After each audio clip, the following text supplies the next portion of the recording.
Minha esposa me deixou por um cara rico. Quando ele faliu, ela quis voltar, mas minha resposta foi tão calma que destruiu mais que qualquer grito. Eu lembro exatamente do dia. Não porque foi especial, mas porque foi o dia em que minha vida, do jeito que eu conhecia, simplesmente quebrou. Acordei com o som da porta do quarto batendo. Pensei que ela estava apenas atrasada para o trabalho. Levantei, fui até a cozinha e encontrei-o vazio. Literalmente. As prateleiras da cozinha tinham buracos onde antes ficavam nossas canecas favoritas, o armário dela estava semi-vazio, e sobre a mesa, um pedaço de papel. 3 frases. Preciso ser feliz. Não me procure. Você merece alguém que te entenda. Eu li aquilo umas 10 vezes. Sabe quando a mente trava e você fica esperando acordar? Foi assim. Eu até cheguei a olhar para o celular, pensando, ela deve ter mandado uma mensagem explicando melhor. Não tinha nada. Silêncio absoluto. Mas o pior ainda estava por vir. A primeira hora foi só confusão. A segunda foi raiva. Eu não conseguia entender como alguém que prometeu até que a morte nos separe podia, do nada, sumir como se fosse um contrato de aluguel vencendo. 8 anos juntos. 8 anos que agora pareciam ter virado fumaça. Comecei a ligar. Nada. Mandei mensagens. Nada. Liguei para a mãe dela, a mulher fingiu surpresa, mas dava para sentir que estava escondendo alguma coisa. A irmã dela foi mais direta. Acho que é melhor você dar um tempo. E desligou. Foi aí que uma ligação mudou tudo. Um amigo nosso em comum, o Paulo, me ligou meio sem jeito. Cara, não sei se eu devia te falar isso, mas eu vi a Júlia ontem à noite num restaurante caro, com o Maurício. Maurício. Um empresário local famoso por desfilar carrões e trocar de namorada a cada estação. O tipo de homem que ela sempre dizia desprezar. Na hora, juro, não senti ciúme. Senti foi humilhação. Como se, de repente, todos soubessem que eu não fui o suficiente para ela. Mas a humilhação tinha camadas. Comecei a lembrar de pequenas coisas. Viagens que ela recusou comigo dizendo que estava cansada. Sábados à noite em que ela ia dormir cedo e passava horas no celular. O jeito que ela suspirava quando via fotos de viagens caras no Instagram. Era como se tudo ganhasse um significado novo e amargo. Ainda assim, eu tentei acreditar que talvez fosse só amizade. Que ela tinha surtado, precisava de um tempo, e ia voltar. Mas no fundo, algo em mim já sabia a verdade. E foi aí que a dor bateu de verdade. Não era só perder minha esposa. Era perder a confiança em tudo que a gente construiu.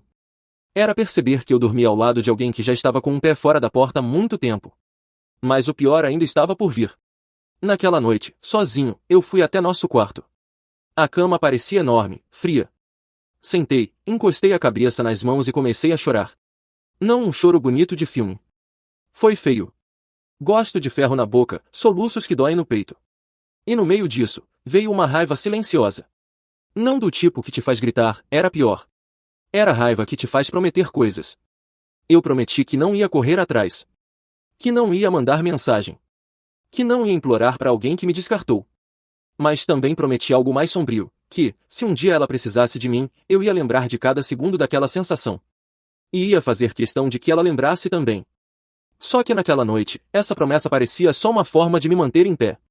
Eu não sabia ainda o quanto ela ia se tornar importante. Na manhã seguinte, mais silêncio. Redes sociais dela, todas privadas. Amigos dela, sumiram. Era como se ela tivesse apagado qualquer ponte que me ligasse a ela. E isso doeu mais do que eu queria admitir. Era como se ela tivesse me excluído da própria vida de forma calculada. E eu me perguntava, quanto tempo ela planejou isso? Meses? 1 ano? Mais?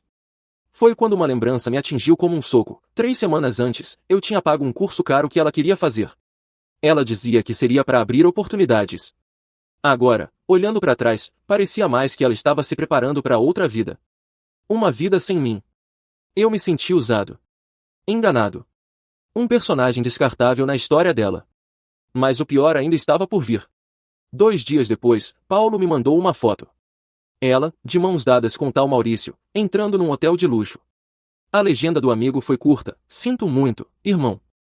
Não era só que ela tinha ido embora. Ela já estava com ele antes mesmo de sair de casa. E aquilo, de alguma forma, doeu menos do que eu esperava. Porque agora, pelo menos, eu tinha certeza. Não havia talvez. Não havia mal-entendido. Era traição, pura e simples. E com a certeza, veio uma estranha sensação de clareza. Eu não era mais o marido dela. Eu não era mais a pessoa que acreditava em promessas dela. Eu era outra coisa agora. Algo que ela não conhecia. Eu não sabia como, mas no fundo já tinha certeza, um dia, ela ia se arrepender. Naquele momento, eu ainda não fazia ideia de que esse arrependimento viria, e que a forma como eu responderia ia viralizar. Mas antes disso, eu teria que reconstruir quem eu era, e isso ia me mudar para sempre. Nos primeiros dias depois que a Júlia sumiu, eu parecia um zumbi. Trabalhava no automático, comia por obrigação e evitava falar com qualquer um que pudesse perguntar como você está. Porque eu sabia que, se eu começasse a responder, ia desabar. Mas o pior ainda estava por vir. Quando a raiva começou a se infiltrar entre as rachaduras da tristeza, algo em mim mudou. Eu passava horas lembrando de conversas antigas, gestos, olhares, tudo começava a fazer sentido de um jeito torto. Aqueles dias em que ela ia visitar a mãe, mas voltava maquiada como se tivesse saído de um editorial de revista. As ligações que ela atendia no banheiro e falava baixo. Os comentários venenosos sobre minha falta de ambição. Não era só traição. Era um script bem ensaiado. E eu, feito idiota, segui cada ato sem perceber. Lembro de uma noite, uns 3 meses antes dela ir embora, em que ela me perguntou como eu me via daqui a 5 anos. Respondi que queria ter nossa casa quitada, talvez um filho, uma vida tranquila. Ela riu. Não um riso de felicidade. Um riso de desprezo. Na hora, eu não entendi. Agora, fazia todo sentido. A ferida começou a se transformar em combustível. Eu comecei a investigar, mas não de forma obsessiva. Era mais como um inventário emocional. Mensagens antigas no celular dela, que eu ainda tinha no backup compartilhado, registros de transferências que eu fiz para o curso que ela queria, o histórico de pesquisas no computador que usávamos juntos, viagens para destinos de luxo, restaurantes caros, bolsas que custavam mais que meu carro. A vida que ela queria nunca coube na vida que a gente tinha. E ela decidiu trocar de vida, em vez de construir junto. Mas o pior ainda estava por vir. Numa madrugada insone, encontrei no backup uma conversa dela com uma amiga. Eu não aguento mais viver de migalhas. O Maurício me mostrou que existe um mundo muito melhor. Só preciso criar coragem para sair. Essa mensagem foi enviada enquanto eu estava no hospital com meu pai, que tinha acabado de fazer uma cirurgia cardíaca. Ela estava planejando a fuga enquanto eu estava lutando para manter minha família de pé. A raiva virou aço. Frio e cortante. E foi nesse momento que eu fiz um pacto comigo mesmo, nunca mais implorar, nunca mais me ajoelhar emocionalmente para alguém. E mais, se ela um dia caísse, eu estaria de pé para ver. Não para ajudar, mas para lembrar. Nos meses que se seguiram, comecei a me reconstruir. Cortei o cabelo, voltei a treinar, aceitei um projeto extra no trabalho. Cada real que eu ganhava e cada músculo que eu recuperava eram como tijolos na muralha que eu estava erguendo entre nós. Mas o pior ainda estava por vir. Um dia, sem querer, passei de carro em frente a um restaurante chique. Estacionei no semáforo, e pela vidraça, vi os dois. Júlia e Maurício, rindo alto, brindando. Ela usava um vestido vermelho que eu nunca tinha visto. E ele, bem, ele tinha aquela postura de quem acredita que tudo no mundo está à venda. Eu não fiquei com ciúmes. Sério. Eu fiquei com nojo. Porque naquele momento eu percebi que ela não estava com ele pelo amor. Ela estava com ele pela vida que ele podia bancar. E esse tipo de amor tem prazo de validade. E quando esse prazo vencesse, eu queria estar por perto. Comecei a acompanhar, de longe, a vida deles. Não era stalking. Era observação estratégica. Amigos comentavam sobre as viagens, as fotos, as festas. A cada imagem que chegava até mim, eu repetia mentalmente, não é real. Não vai durar. E eu estava certo. Uns 8 meses depois, começaram os rumores. Primeiro discretos, depois cada vez mais claros, o Maurício estava se metendo em negócios perigosos. Um contrato milionário tinha dado errado. Fornecedores estavam cobrando dívidas. Eu não comemorei. Ainda. Mas no fundo, senti aquele friozinho na barriga de quem sabe que algo está prestes a acontecer. Mas o pior ainda estava por vir. Até que um dia, numa sexta-feira qualquer, um amigo meu mandou um link de notícia. Empresário local enfrenta falência após escândalo financeiro. Era ele. O homem que me venceu. O cara que levou minha esposa embora. Agora estampava manchetes como um exemplo de fracasso. Eu apenas fechei o celular, respirei fundo e esperei. Porque, no fundo, eu já sabia o que viria a seguir. Eu só não sabia que seria tão rápido. 1 ano. Esse foi o tempo que levei para voltar a me sentir eu mesmo, ou, na verdade, alguém novo. Porque o eu de antes morreu no dia em que ela fechou a porta. No começo, parecia impossível seguir. Mas a vida tem um jeito cruel de continuar andando mesmo quando você está de joelhos. Aos poucos, fui arrumando a casa, organizando as finanças, e cuidando de mim como nunca tinha feito. Novo emprego, salário melhor, roupas que me caíam bem. Olhando no espelho, eu não via mais o homem que ela deixou. Eu via alguém mais forte. Mais frio. Mas o pior ainda estava por vir. De vez em quando, eu via alguma coisa sobre a Júlia. Amigos em comum postavam fotos de viagens, jantares, festas. Sempre com o Maurício ao lado, sempre sorrindo, sempre com taças caras na mão. E cada imagem me lembrava de que ela estava vivendo a vida perfeita que tinha escolhido. Uma parte de mim ainda se perguntava se ela sentia falta de alguma coisa. Mas a outra parte, a parte que agora era maior, queria mesmo era saber quando a bolha ia estourar. E a bolha sempre estoura. O primeiro sinal veio disfarçado de boato. Um ex-colega de trabalho dela comentou que tinha ouvido falar de problemas financeiros da empresa do Maurício. Dívidas, contratos quebrados, fornecedores revoltados. Eu não dei tanta importância na hora. Podia ser só fofoca. Mas algo no meu estômago me disse que não era. E eu estava certo. Um mês depois, um amigo me mandou uma notícia. Empresário local investigado por fraude fiscal e dívidas milionárias. Era ele. O cara que parecia invencível. Aquele sorriso ensaiado nas fotos agora estampava portais de notícia ao lado da palavra falência. Mas o pior ainda estava por vir. Nos dias seguintes, as redes sociais da Júlia ficaram silenciosas. Nenhuma foto de viagem, nenhum brinde, nenhuma bolsa nova. Ela, que sempre postava tudo, agora sumia. Eu não precisava ser gênio para saber que o castelo tinha desmoronado. E aí veio o momento que eu sabia que chegaria. 3 dias depois da notícia da falência, meu celular vibrou. Mensagem dela. Oi, sei que faz tempo, mas, será que a gente pode conversar? Não vou mentir, meu coração acelerou. Mas não por saudade. Foi como se todo aquele ano de silêncio tivesse sido um ensaio para esse instante. Eu respirei fundo e respondi. Sobre o quê? Ela disse que precisava explicar e que ninguém a entendia como eu. Claro. Agora eu era o porto seguro que ela abandonou. Mas o pior ainda estava por vir. Aceitei marcar um encontro. Não por querer vê-la, mas porque queria olhar nos olhos dela e ter certeza de uma coisa, que ela realmente tinha caído. Marcamos num café discreto, longe do centro. No dia, ela chegou 5 minutos atrasada, como sempre fazia, só que dessa vez não era com salto alto nem vestido caro. Calça jeans simples, blusa sem marca, maquiagem pesada para esconder as olheiras. O brilho nos olhos? Sumiu. Ela tentou sorrir, mas parecia mais um pedido de desculpas mal disfarçado. E eu sabia, a peça que ela estrelava tinha acabado, e o público tinha ido embora. Mas eu não ia dar o aplauso final. Eu estava pronto para ouvir tudo. E mais importante, estava pronto para responder. Quando a Júlia entrou naquele café, eu juro que vi 2 versões dela ao mesmo tempo. A mulher que me deixou, confiante, maquiada, com a vida que sempre quis, e a mulher de agora, apagada, com o orgulho quebrado. Ela sentou na minha frente e segurou a xícara como se precisasse se agarrar em alguma coisa. Você tá bem? Ela perguntou, como se fosse possível resumir um ano de reconstrução em uma palavra. Melhor do que nunca, respondi. E era verdade. Mas o pior ainda estava por vir. Ela começou com aquele discurso que eu já imaginava.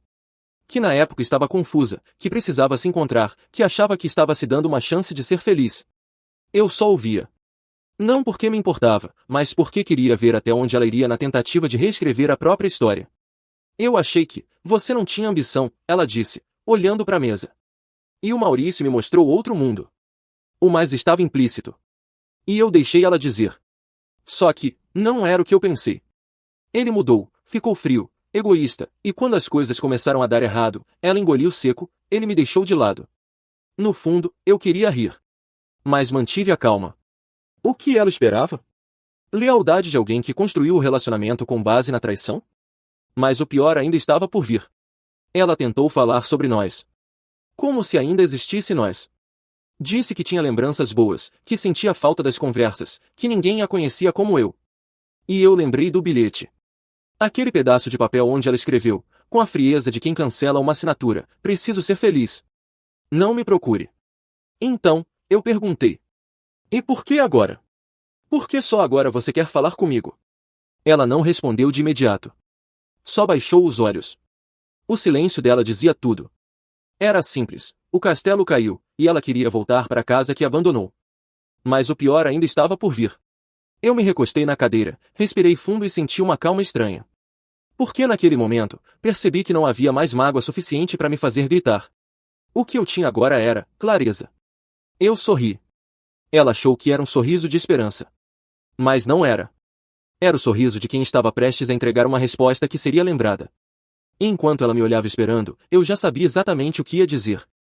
Ela estava ali, olhando para mim, esperando que eu dissesse algo que abrisse uma porta. Talvez ela esperasse um eu também senti sua falta ou um vamos tentar de novo. Mas não. Eu bebi o último gole do meu café, deixei a xícara na mesa e falei com a voz mais tranquila que já usei na vida. Júlia, você está pedindo para voltar para um lugar que você mesma queimou. Ela franziu a testa, como se não tivesse entendido. Não, eu só acho que a gente se perdeu. Ela tentou sorrir, frágil. Eu errei, mas você também não era perfeito. Não sou perfeito mesmo, respondi. Mas sabe qual é a diferença? Eu não troquei você por dinheiro. O silêncio que se seguiu foi pesado. Ela abriu a boca para falar algo, mas eu continuei. Eu sabia de tudo. Desde antes de você ir embora. Sabia do Maurício, dos encontros, das mentiras. Só não falei nada porque não valia a pena disputar você. Quem é capaz de trair por luxo, trairia por qualquer coisa. Mas o pior ainda estava por vir. Ela piscou várias vezes, como se tentasse processar. Eu estava confusa. Não. Minha voz saiu firme. Você estava decidida. Decidida a trocar fidelidade por conforto. Só que o conforto acabou, e agora você vem procurar fidelidade outra vez. Ela respirou fundo, e eu pude ver a primeira lágrima se formar. Eu pensei que você poderia me perdoar. Eu me inclinei para frente, com calma. Perdão? Júlia, eu não tenho raiva de você. Mas perdoar não significa voltar a ser idiota. Foi aí que tirei da mochila um pacote fino, embrulhado. Coloquei na mesa. Abre. Ela abriu e viu. Era o bilhete. O mesmo que ela deixou no dia que foi embora. Só que eu mandei emoldurar. A moldura preta, vidro limpo. As palavras dela bem visíveis, preciso ser feliz. Não me procure. Você merece alguém que te entenda. Isso aqui é a sua resposta, falei. Da próxima vez que pensar em voltar, lê isso. Para não esquecer que foi você quem fechou a porta. Mas o pior ainda estava por vir. Ela ficou pálida. Tentou dizer algo, mas a voz falhou. As lágrimas vieram de vez, borrando a maquiagem. Ela se levantou, com pressa, e saiu do café quase tropeçando. Não olhou para trás. Eu fiquei ali, quieto, olhando pela janela enquanto ela ia embora. Senti um peso saindo do peito. Não era só vingança. Era libertação. Naquele dia, cheguei em casa e escrevi tudo o que aconteceu. Linha por linha. Publiquei num fórum online, sem citar nomes, mas contando cada detalhe. Não para humilhar, mas para registrar que eu cumpri a promessa que fiz no dia em que ela me deixou, não correr atrás, não implorar e nunca esquecer. O que eu não sabia é que, poucas horas depois, minha história ia se espalhar como fogo. Depois que publiquei meu relato no fórum, desliguei o celular e fui viver meu dia normalmente. Nem fiquei esperando comentários. Para mim, era só mais um desabafo jogado no meio de tantos outros da internet. Mas no dia seguinte, meu celular parecia uma máquina de pinball, notificações sem parar. Abri o aplicativo e vi. Milhares de curtidas, centenas de comentários.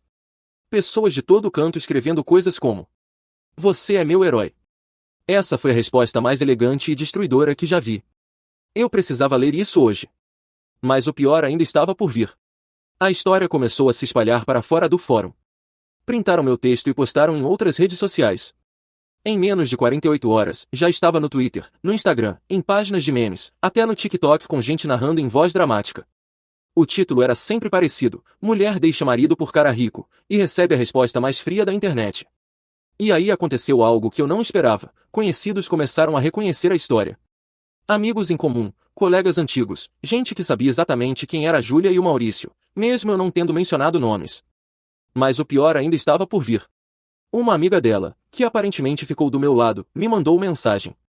Cara, ela tá destruída. Todo mundo sabe. Até familiares estão compartilhando sem perceber que é sobre ela. Eu não desejei isso pra ela. Não diretamente. Mas também não fui impedir. Porque, no fundo, a exposição não foi minha culpa. Eu não inventei nada. Eu não aumentei nada.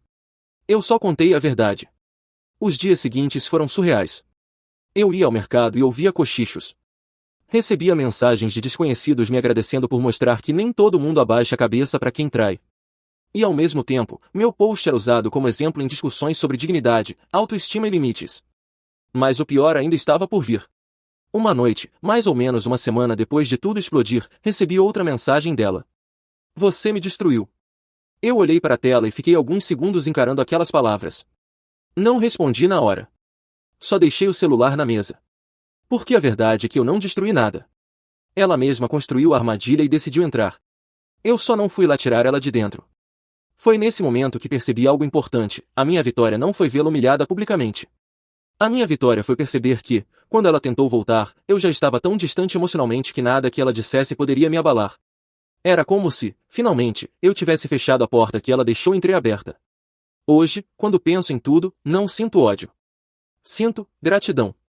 Porque, sem essa queda, talvez eu ainda fosse o homem que acreditava que amar era se sacrificar sem limites. Agora eu sei que amar também é se respeitar. E que às vezes, o maior ato de amor que você pode fazer por si mesmo é dizer não. Ela me deixou para ser feliz. E eu finalmente sou. Só que, sem ela,